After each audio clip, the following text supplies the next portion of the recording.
G20 meetings in April, you said that economies and markets were being affected by changes and relaxation in the United States, monetary relaxation in the United States. Now we see greater volatility. How do you think the result of the elections can affect the G20 work, especially with regards to the tax war and the reluctance of some governments in advancing in taxation of the super rich? A question for Roberto Campos Neto. The volatility that is impacting risk premiums in Brazil, is that a concern? And to which extent do you see a potential speeding up of the monetary situation and worsening? Thank you. I will begin answering my question. I believe that, yes, there are reasons to believe that whatever is the result of the elections in the US will impact and cause some change in economic policies in general, not specifically in Brazil, but it will certainly have a global impact.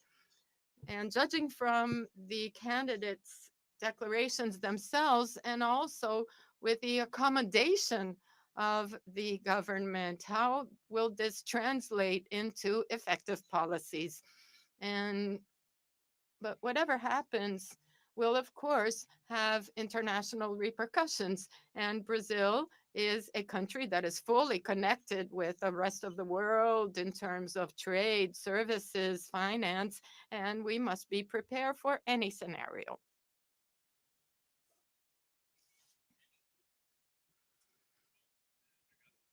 Thank you for your question, Marcela. I believe that going back to the topic of the US, there are two topics actually. One is the uncertainty whether we will have a smooth landing or not in the US, and the volatility of opinions has been great. We're leaving a scenario where we would not have a smooth landing. We fluctuated between a scenario without a landing with higher inflation, but we understand that today we have a smooth landing prospect.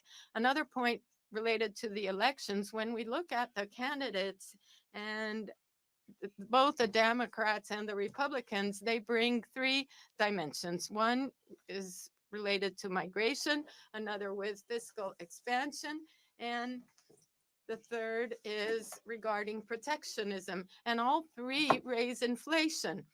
Migration because of a stricter labor market, the protectionism. So you have these three aspects that raise inflation. And as elections come up, this will certainly impact prices in the market. Now, the risk volatility, we have seen a rise in the long-term rates and the implicit rates, and we have been addressing that. We understand that we will have some announcements in the short term addressing, at least in part, the market's reaction to the fiscal topic. And with regards to the interest rates, we have left the guide of to what to do open, because we don't think it is proper to focus on that because it might bring a negative or pessimistic reaction. So we decided to wait, sit back and wait to announce our guidance. You will know about this in the following weeks, and we will give all the explanations as transparently as possible. Stand up. Oh, just stand up to make the question. Boa tarde a todos, obrigada por aceitarem. Good afternoon. I am Aline Bronzatti from the O Estado agency. Just a follow-up about the fiscal aspect. The urgency for fiscal consolidation was one of the highlights in the annual meetings, and you mentioned this in the different appointments. How do you see Brazil in this regard relatively to the world? And has Mr. Campos Neto produced a diagnostic or given Mr. Haddad any clues about the expense package that Brazil needs to reach in order to convince the bank with regards to taxes?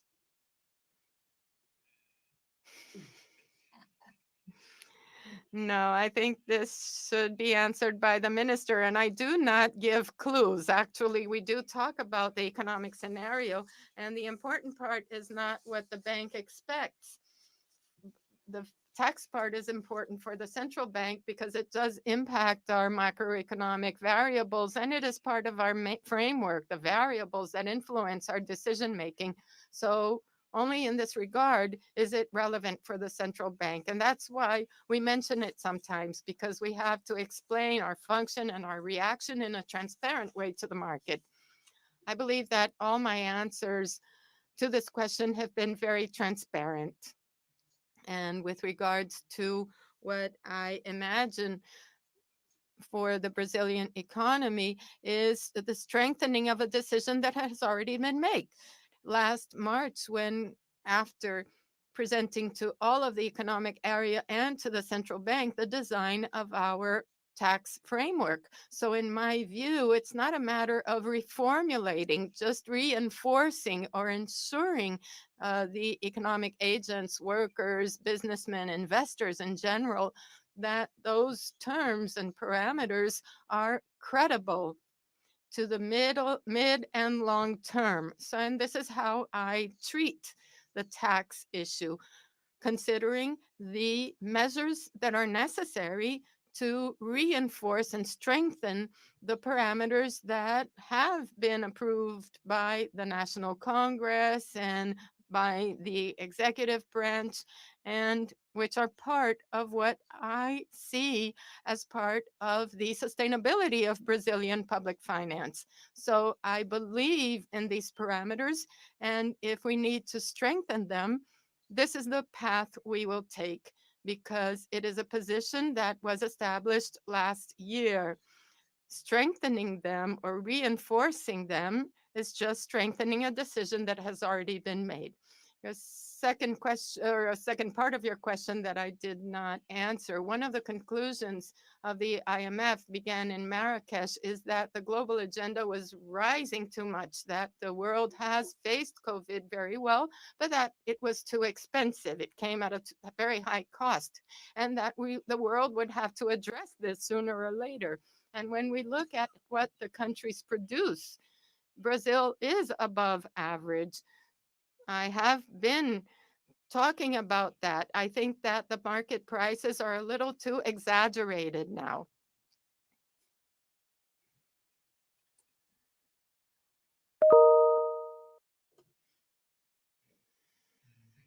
Murphy from Bloomberg.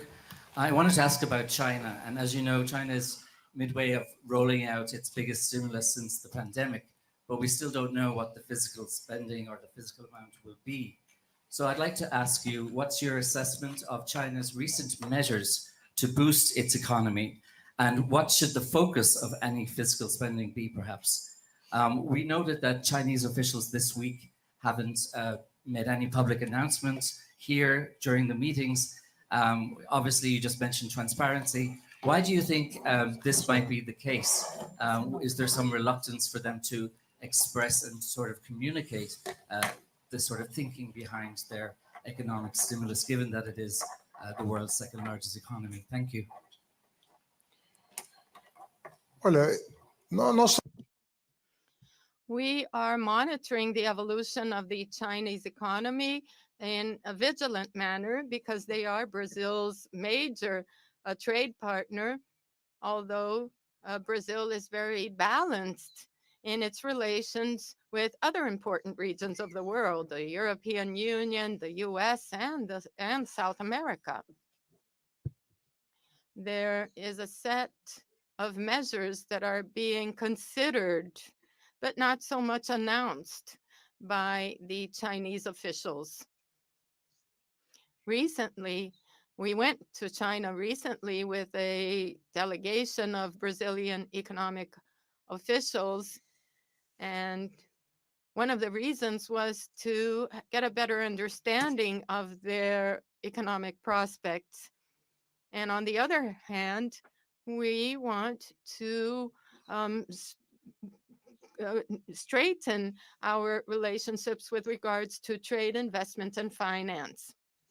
So our diplomatic position is multilateral, and it accepts and includes trade partnerships very strongly. And President Lula's attitude has been not to choose a priority partner, but exactly to have developed closer bonds with the major economic blocs.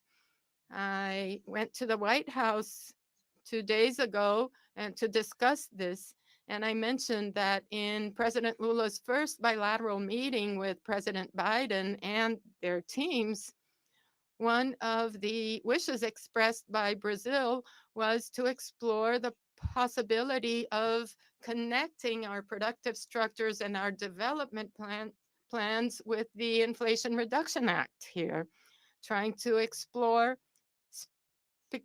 specificities of both plans, the American and the Brazilian, such as the Brazilian plan for ecological transformation and the new industry plan for Brazil, so that our value chains can be more integrated between the countries.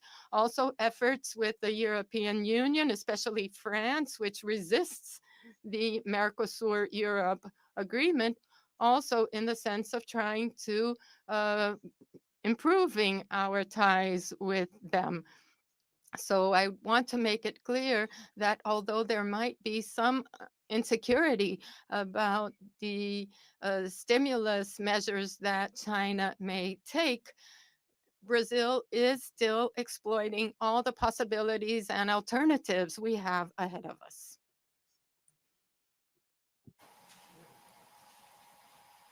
No. Business Day from Johannesburg.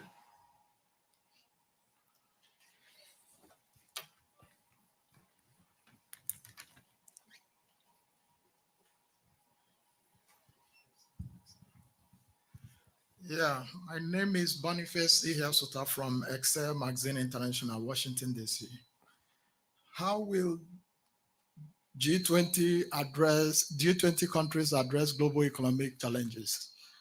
And my second question is, how will peace and stability be promoted through this unit? Stability. Como é que vai endereçar os grandes problemas de crescimento e estabilidade? Quer começar?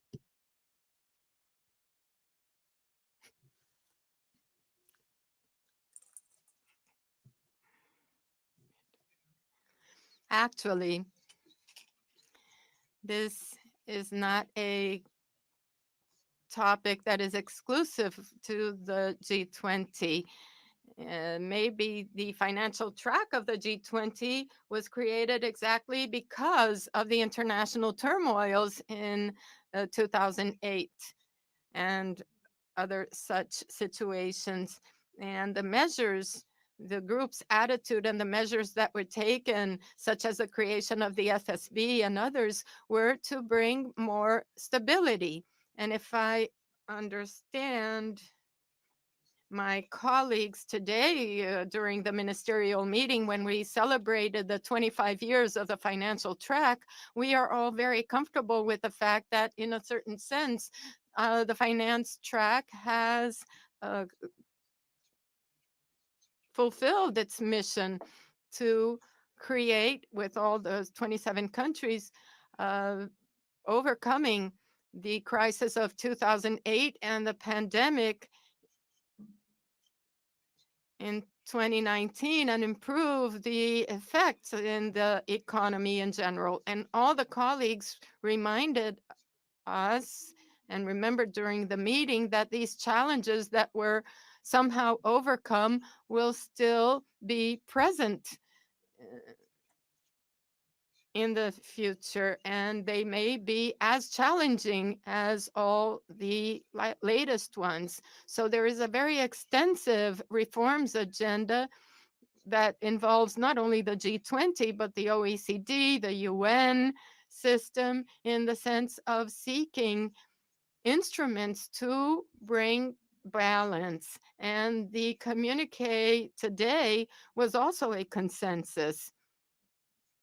All the multilateral development banks have aligned themselves around a common agenda so that they can become better, bigger, more effective to face these challenges, especially considering the low-income countries and the indebted low-income countries that need new instruments for financial sustainability and also to face climate change, which we know now will clearly impact the poorer countries. So I consider that this is the top priority for the G20, and Brazil is very happy with the results of the two communiques that were approved by consensus as usual, and which reflect our intentions as announced in the end of 2023 when we took on the presidency of the group.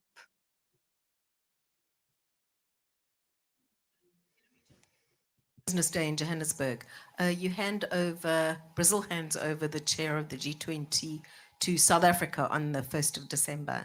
And I was wondering what agenda items do you as Brazil, and specifically as the finance track, want to see South Africa pick up and run with? And also, what do you see as the role for the finance track to promote the interests of emerging markets globally? And what can and should South Africa be doing as it takes over? Thanks. Começa a responder. Quer que eu fale? Acho que Olha, o discurso inaugural da África do Sul South Africa's inaugural speech was very adherent to the agenda that it will receive from Brazil today. Actually, the speech was very satisfactory with regards to continuity of the work looking forward by the G20, all aligned with what Brazil tried to do when it received the presidency from India and the agenda.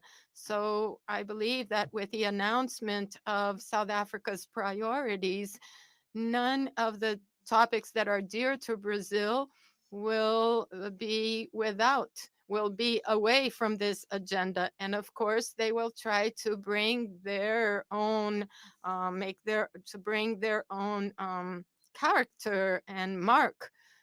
They might bring up new problems and issues and solutions, but nevertheless, I believe that the Brazilian agenda will be preserved and maybe even deepened as is expected. We also touched upon topics and agendas, especially the multilateral development banks that are not especially or specifically from G20, but which would deepen the international cooperation. I refer to the OECD's agenda, which many countries, and they have been demanding from the countries to implement the OECD agenda, which impacts the market and the countries in general, and which would be a very important gateway for the OECD or another multilateral entity to include in its agenda more ambitious proposals. So Brazil's proposal on the taxation of rich individuals, for example, was incorporated by South Africa with great transparency, but we do not believe that a presidency of a different country will change anything in the implementation of this measure. And we have been taking years to deal with pillars 1 and 2. And if we really want to provide more effective answers to global problems, the speeding up of the implementation is something that was brought up by many countries in the last session. I think the word was trying to establish continuation, so not create a lot of new objectives, but to continue on the objectives that have been created and we have been working on. And I would divide that in 4 sectors, in 4 parts. One is financial sector issues. And on that, we have the cross-border initiative that is very important, and we need to go further on that. Today, we are working on a governance to create a taxonomy for cross-border payments. We are also looking at the overseeing of some of the infrastructure on that. On the tokenization, artificial intelligence, also there is a group studying that, and I think we plan to evolve on that. And also on the roadmap for crypto assets. The second part is international finance architecture. And here we had continued to debate the CBDCs, the digital currencies, how that can influence the capital flows to emerging market countries, and how can we diminish the barriers by implementing better strategies. The third group was sustainable finance, and I don't have time to go over everything, but it's basically an implementation related to the sustainability reporting standards, and we have a lot of challenges on that. And the final one was the financial inclusion agenda.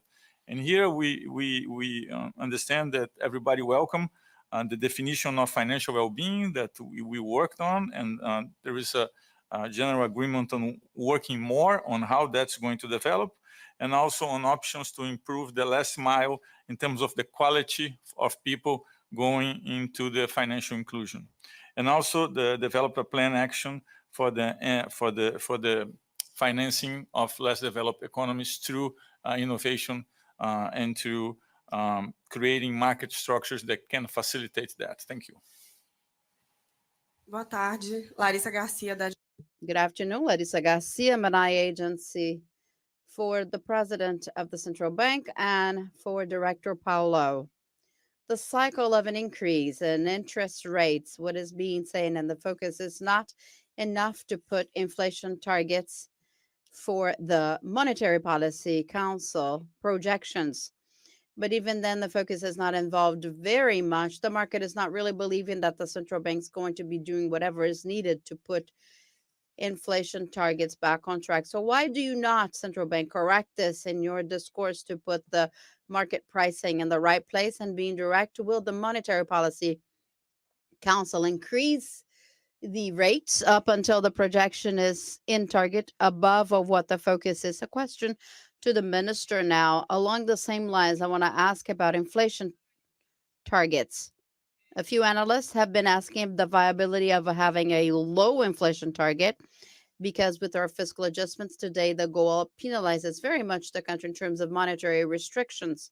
So in order to sort this out in the medium run, you want to increase the inflation target, since the framework has seemed to be insufficient to keep inflation in 3% without having too much of a restraint. Thank you.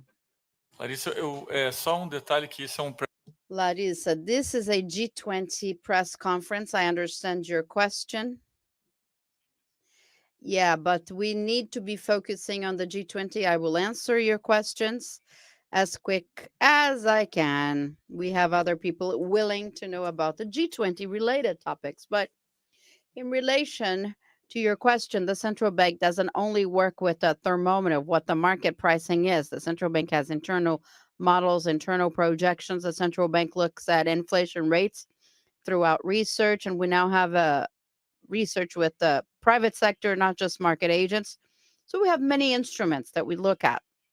And what we have been saying repeatedly many times is that central bank is focused on obtaining the goal, the converging to the target, meaning we'll do whatever it takes to reach the target. So if we at some point do see a difference in market pricing, sometimes the focus report gets away from what the market understands to be the reality. Once again, we look at everything we discuss with the meetings. The meetings are based on technical criteria.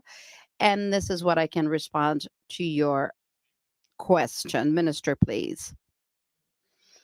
Well, the improvement that the government would like to propose for changing the inflation targets was done in common agreement with the central bank along this time. We were able to consolidate this in an actual executive order enacted mid this year, which was valid ever since mid last year. And so we understand that the continuous target was an important improvement, even celebrated by the actual makers of the inflation target program publicly. And we understand that this improvement is enough to making assessments about the proper way of reaching the target to be considered by the directors of the central bank, who are autonomous to do so. Daniel, AFP.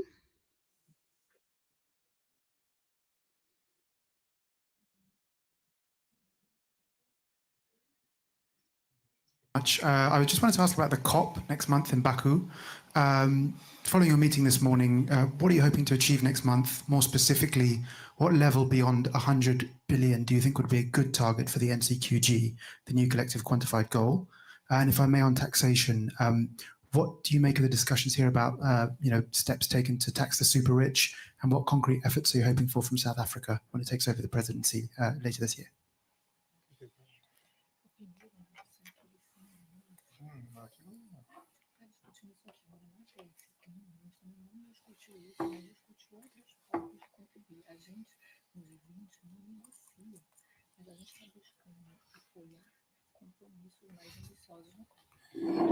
Olha, eu até perguntei para a Tatiana. I asked Tatiana if this has been the object of some meeting, a bilateral meeting or something specific of the G20, but the topic was never debated in the plenaries of the G20 nor in bilateral talks. But what we're trying to print in the parallel talks to the G20, which I'm now having Minister Marina Silva bilateral meeting, but to look for innovative instruments to leveraging resources for funding ecological transformation and environmental services for the maintenance of tropical forests. It's called the TFFF, Tropical Forest Finance Facility, which has been gaining momentum in the last few weeks, including in an article that's been published by myself, Marina, and the president of the World Bank. This has been also mobilized non-governmental organizations to. So this money is not properly donation, but money that when it is reloaned, it can lead to a spread that can pay for the financing of environmental services. So this topic has not been dealt with in the plenaries, but it has been dealt with in their own arenas. But there is leeway for at the COP29 and COP30, which will be presided by Brazil, this topic can rise and be approved. Minister Marina Silva has been quite emphatic when she says that the discussions about climate change, about impact, they are done and over with. Everyone knows. And it's in front of our eyes. We are all sick and tired of knowing that climate change has produced and provoked impact. Brazil has been particularly affected, actually, this year, both with the floods in Rio Grande do Sul, as well as with the drought in the Pantanal and the Amazon and Middle West region of the country. So we need to look for ways into preserving the ecological collection so as to preserve some resistance to climate change, which is already happening. And Marina has been very emphatic in saying that COP30 is the limit date for a decision making, for a position, for action in regards to funding climate change. So at the G20, this was not specifically discussed, except in the parallel talks that, always occur whenever we have an opportunity to advance new mechanisms of funding. Because we have to quit the room. So Thierry, please stand up and introduce yourself. Obrigado. Thierry Augier de Latin Finance. Sobre o G20, perguntar sobre About the G20, we are here at the IMF. G20 just around the corner in the Rio summit, in a scenario of a lot of geopolitical uncertainty, 2 wars ongoing, Ukraine, Middle East, Gaza, China coming up as well with an uncertainty with US elections. This will be the most volatile meeting, or volatile and uncertainty, a G20 meeting ever since the 2008, which we also had a meeting at the IMF in 2008. So how did you speak about those issues, about strong volatility during this period with the G20? And how are you dealing with that? Well, thanks so much for your question. I think that usually and in the last few years, we have always said that it's hard to come to a meeting like this with a global ease in general scenario, so to speak. But we have been following this as a sequence. But on the other hand, this has always been a reality that the market has reacted better to the crises than expected. If we go back to a few G20 country meetings, like when Ukraine was hit, we imagined that there would be a rupture in terms of commercial and trade than we actually had. If you look at the Middle East, we would expect the oil prices would be much higher than they are, in fact. So, yes, it is true that we did have sequential crises, and we need to look at things in a structuring way on how to make economy grow with productivity, with a challenge to pay a high debt, and with a challenge of generating equality. So this is a recurring topic, and this will happen regardless of the crisis. But let me emphasize that, yes, we did have many crises, but in general, the market has behaved better than we expected in face of the crises. Thanks. Well, I share Roberto's diagnosis, although I do recognize that effectively there has been a harshening of the risks regarding these topics, and they require more attention. Ever since 2008, we're going through a situation that is quite different. There, we hadn't had any crisis. When the 2008 crisis eroded, there hadn't been any crisis like there for many decades. And I think the 2008 is still unfolding. We have not sorted out the 2008 crisis to date. The way I see things, we are going to see the political unfoldings of what came to be called the new liberalism crisis, which occurred in 2008. Both left-wing and right-winged thinkers believe like that, and the unfoldings are still coming, which have not been fully overcome, and that including they can be called back as new episodes of lack of stability occur. So we must do with much care. Brazil has been trying a lot to look for dialogue with several other players to try and address the solutions which will allow us to overcome these obstacles that we face. That's it. Thanks.